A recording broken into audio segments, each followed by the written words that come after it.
We finally got a little fall going on here in South Louisiana. Look at my pear trees. Got us a little fall going on. A lot of things kind of just die around here. They don't turn yellow and red. Some things just stay green. But what little fall I have, I'm enjoying. My crepe myrtles are kind of turning orange. A lot of things are shedding leaves, but this is my favorite time of the year. Take a few minutes to update you. We closed on our house. We ended up getting a phone call Friday morning, mid-morning, wanting to know, would y'all be able to close this afternoon? This was Friday of last week. We said, yeah, we'll be able to close. We just so happened to have nothing else to do. So we ended up closing about 3:30 Friday, and it's done. It's over with. Money's in the bank. We actually went and bought our trailer this morning. We were there first thing Monday morning, paid for the trailer, getting all that lined up now. They're supposed to bring it this Thursday. So November 3rd, hopefully we will have a trailer out here. So things are starting to click. Just my nature. I get a little nervous because I have to start lining up these things as far as subcontractors, like electrician, plumber, sewer guy. And I worry that I might do something wrong. I trust them, the ones that I have doing it, I trust them completely. And I need to let them do, I guess. But I worry about, because like this morning when I was getting the trailer, you have to sign a form that says that you've been informed that your hot water heater will burn up if you have your electricity turned on before you actually fill the hot water heater with water. Now, everybody in the world might know that, but I didn't really realize that. So I'm going to have to be careful. I'm going to have to mention that to people. I'm going to have to make sure that everybody's on the same page, that when the electricity gets turned on, that water heater needs to be filled up with water first. I just always call it my chicken or the egg thing because it seems like there's always, before this happens, this has to happen. Before that happens, this has to happen. Before this happens, this has to happen. And then how you paying for all this in the meantime? How you juggling all this stuff? So those are just my little things that spin in my head the whole time. So not ready to relax yet. I'm not ready to just say we're on the home stretch yet. I've still got to get through getting this trailer set up. And also another thing that came up this morning is the fact that if I want my front door to face the highway, which I do, I don't want my trailer in there backwards.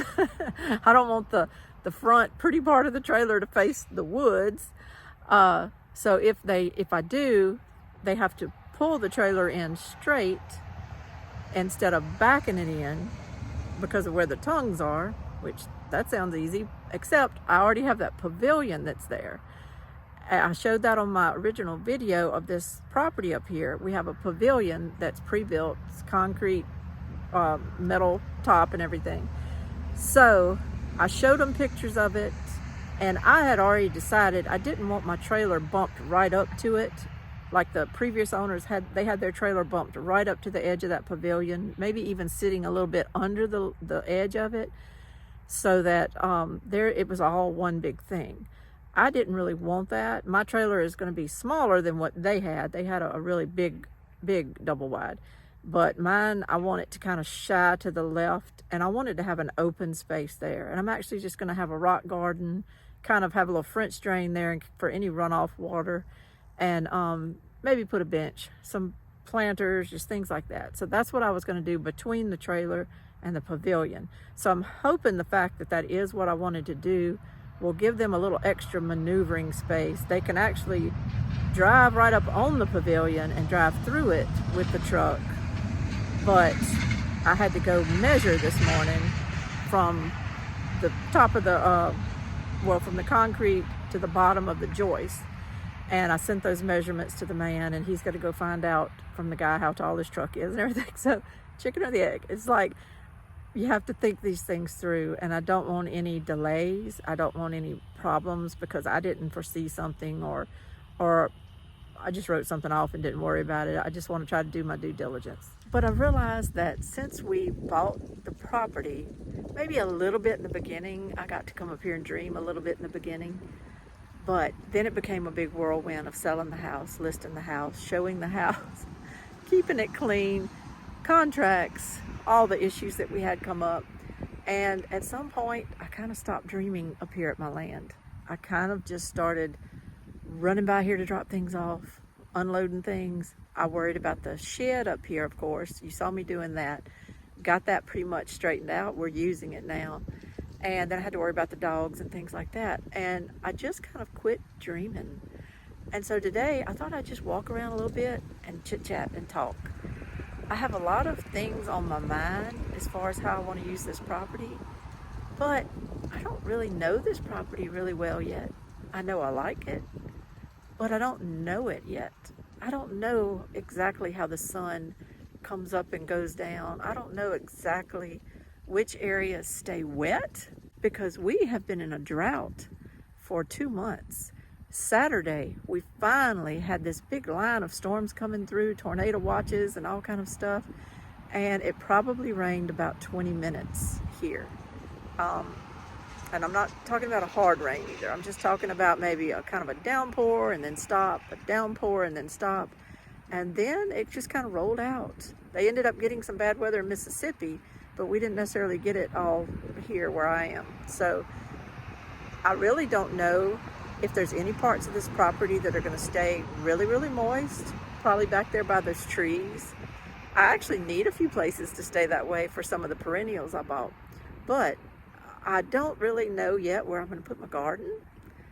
Am I going to have a square, rectangular, regular garden? I don't know. Let me go look around and see.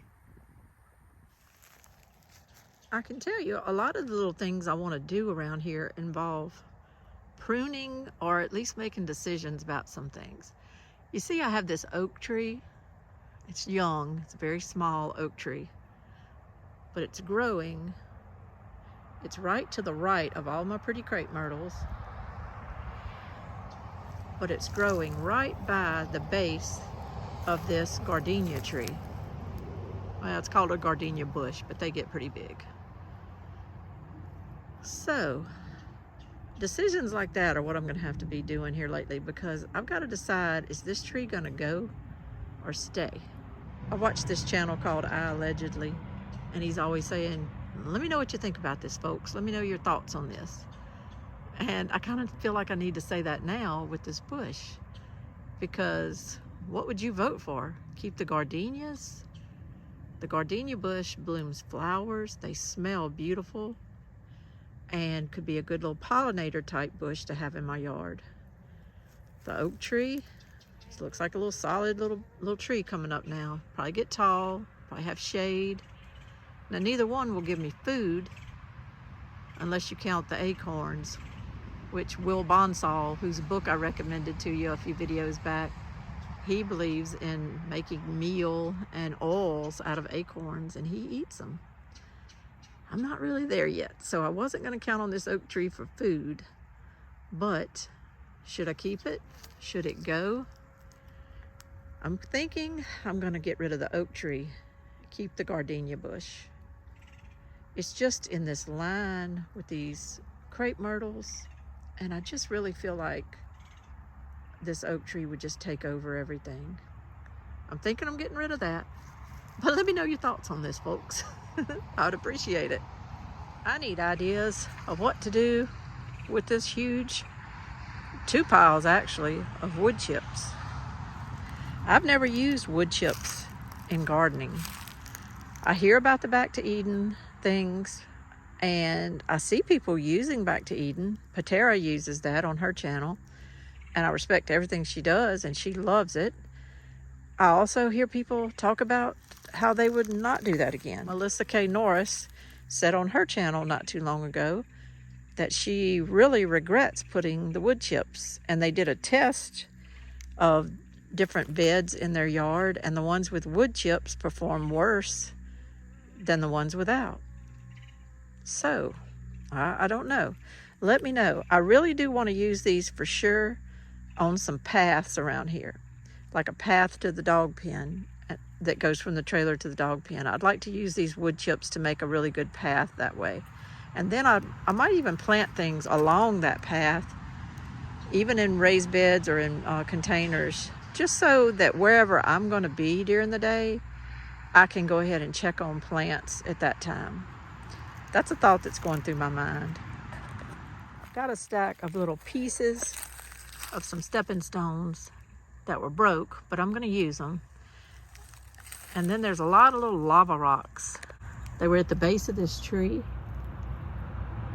and they'll come in handy. I'm going to move these around on my property, and I may just make me like a border around an area where I'm going to put some of these perennials, just to kind of give them time to establish and to have a little place where we don't walk on them or anything like that, to give them a shot at growing.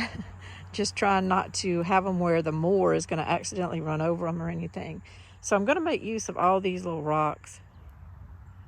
They don't look like much, but I tell you, anytime you have a free resource, use it. I have other situations where I have these oak trees just popping up. There's acorns around here everywhere, so of course oak trees pop up. And these are some type of little bulbs. I don't know my plants very well, but I've been told these don't make flowers. They just have leaves, but I'd like to leave them here. I think they're pretty. And then down here at the bottom, to me, that's some kind of a ground cover that was planted here at some point. I know it has a name, but I'm not really good at anything except vegetables. But I do want to kind of clean up around it a little bit, clean up around this little bed. There's lots of little oak trees trying to pop out of the ground there. You can see them. So I might want to clear out these little oak trees that are invading in here, because these trees will take up a lot of water. And then I might just see if I can give this ground cover a chance and just have a little bed here. I think I'd like to take some of these areas, like the little triangle type areas between these trees. I don't really want to have our mower just constantly running over roots of trees. So I'm thinking if I can use some of these areas that are kind of clumped up where some trees are. And like this one has an azalea that's behind those trees, so it kind of gives a backdrop. But I'm thinking I might want to take some of this square footage and just make perennial beds here. I don't know, I haven't grown perennials before. Now this particular one would get a lot of sun towards the back of the property. Some of those areas may not. But up here, let me know, what about asparagus? What about Jerusalem artichokes? What about horseradish? What about a mixture of all of this with some flowers mixed in? Should certain things not be grown together? Should horseradish not be grown with asparagus or with Jerusalem artichokes? I don't know. I haven't delved that deep into any of it yet, but I'm curious. But I would like to kind of make a few of these areas to where we don't have to run around them with our lawnmower. I just feel like this could be a little bit more peaceful than that in this area right here. I have a lot of cleaning up to do around the base of a lot of these bushes and trees. They just need a little love. And like this, that's a whole nother tree growing up out of the ground right here in the middle of this azalea. So it needs to go. Some things like that just need to be picked up. There's a little trash under there too. People have set in the past, and I just need to clean up around here, and it'll make me feel so much better when I do. There was an azalea here at the base of this tree, and it kind of got ran over when my tree trimmers were here. So I'll probably just take that out. But you see, I've got a lot of stuff at the base of these trees. Y'all let me know, is this the goldenrod I keep hearing about? Everyone talking about on the internet. I would have thought it was just ragweed, but I've heard that this time of year it's not, it's goldenrod. Please let me know if that's correct. But a lot of my work that I need to do around here is just kind of just pruning up, getting rid of things that don't belong here, and making the base of some of these trees look better. And then once I get rid of all the little oaks and the weeds that are at the base of these trees, then I wouldn't mind coming through, as I said, and doing a little research, and then making some of these areas perennial beds. I love it that I have leaves now. We were listening a while ago, and my husband said, I'm not used to hearing leaves, and I'm not either. Look at all this. I've got leaves. I know in that Will Bonsall book, if I can mention him again, he loves leaves, and he uses them for everything. He shreds them up, and he uses them in his garden as mulch. I think he even stores his carrots in layers of maple leaves. Now, I don't have maple trees, but whatever I've got plenty of leaves falling off of them. So I'm thinking I might put my garden over here. There's the pavilion, and I may put the garden back here. I think the water hose could reach it, maybe even somewhere over there. I think the water hose could reach it. You know, thinking maybe over here might be better, because water coming down that hill could go to it. It would kind of help irrigate it and keep it moist.